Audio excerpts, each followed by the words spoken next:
Hi, I'm Ryan Stevenson. I'm the head chef at the Catalbot Chocolate Academy here in Belgium. Let me introduce you to Catalbot Ruby RB1. It's a brand new chocolate, the fourth actually after dark milk and white chocolate.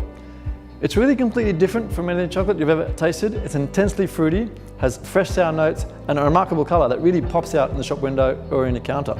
Now, a brand new chocolate also means brand new opportunities. You can express a new kind of creativity with Ruby RB1, pair it with flavours that are completely new or create completely new range of chocolate products. Also for hand dipped products or enrobed pralines. So how does it work with Ruby? Well, let me show you. First, we'll create a filling matching the taste of Ruby chocolate. Ruby opens up for amazing pairings. Let's make something that everyone will love, a true Ruby Gironde made with almonds.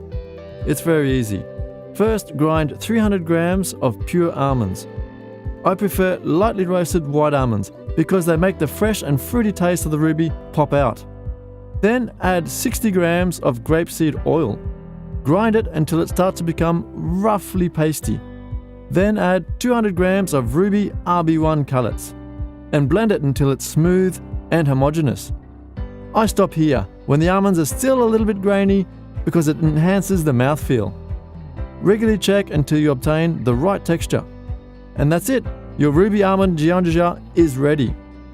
Check the temperature, it should be around 29 degrees Celsius. At this temperature, you can pipe the Ruby Gironde into molds and it will perfectly harden and crystallize.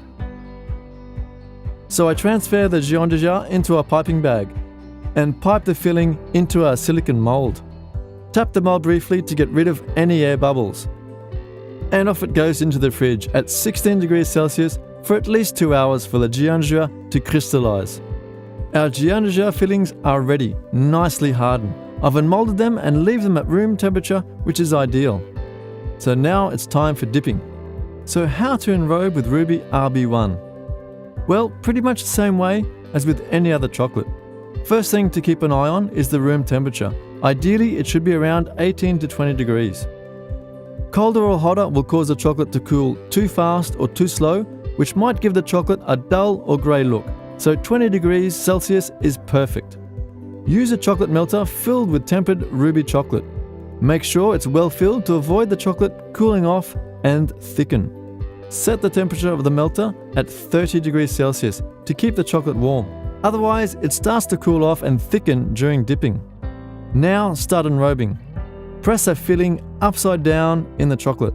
Turn it upside down with a dipping fork by pressing one of the sides of the filling down. Then pick it up with a fork and tap it a few times against the surface of a chocolate.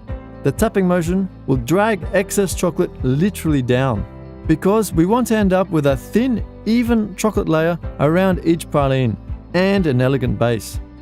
Then slide the bottom of the praline against the edge of the bowl to clean it and take away the last bits of excess chocolate.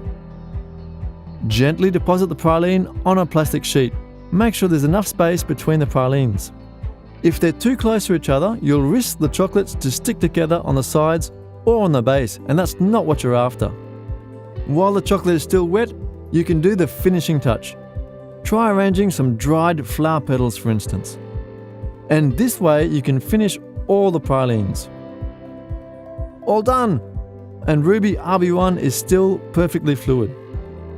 I'll then leave the praline to cool down completely, either at room temperature or for a few hours in the fridge at 16 degrees Celsius. The end result should look like this: a nice satin gloss on the outside, perfectly snappy chocolate, and an evenly thin chocolate layer around the filling.